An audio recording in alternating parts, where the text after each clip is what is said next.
I've been thinking about making decisions and about how often I feel like if I say yes to more and I do more, then that means that I'm achieving more and I'm making more progress.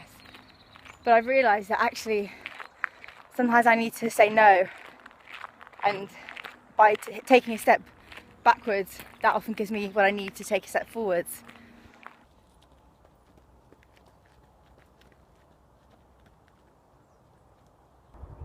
Hi, my name is Sophie Radcliffe, also known as Challenge Sophie, and I work with K2 on a monthly performance challenge.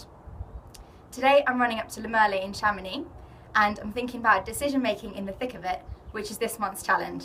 Over the last few months I've been spinning a lot of plates and putting a lot of balls into motion, and all of those balls started landing with the goods, and I had a moment where I just felt like I wasn't going to be able to deliver on these projects to the level that I wanted to. After working on this challenge with K2, I realised that making decisions should be something that is practical and tactical, that I should be able to look at the resources that I have, the time that I have on my hands and the projects that I've committed to, and be able to analyse whether or not that adds up and make a decision about whether or not something needs to go. The reality of it is that it wasn't that simple for me. It was actually really quite emotional, and I had a day when I just felt like everything was completely on top of me. I realised that I had taken on too much and that this was going to jeopardise the level of performance and commitment that I was going to be able to give to the projects that I committed to. This was something that really upset me because I pride myself on being able to deliver a high standard to everything that I commit myself to, and I would prefer to do less things to a higher standard than to do more things.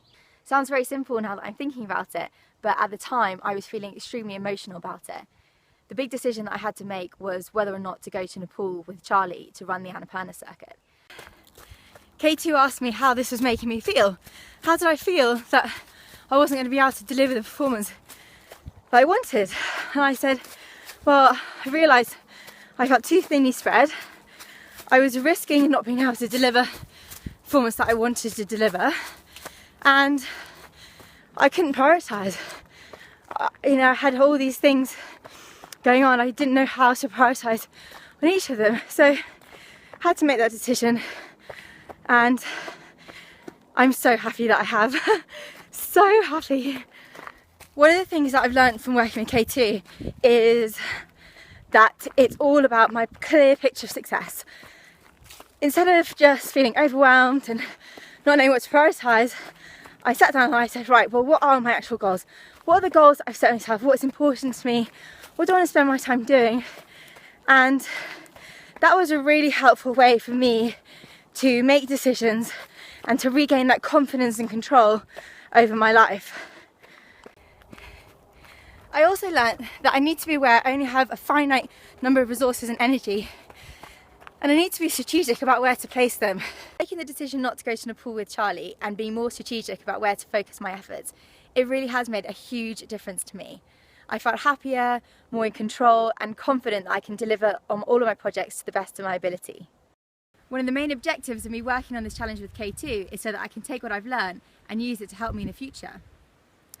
What I've learned is that I don't want to get to that position anymore where I feel I can't cope and I don't know what to do. So I need to make better and more consistent decisions regularly.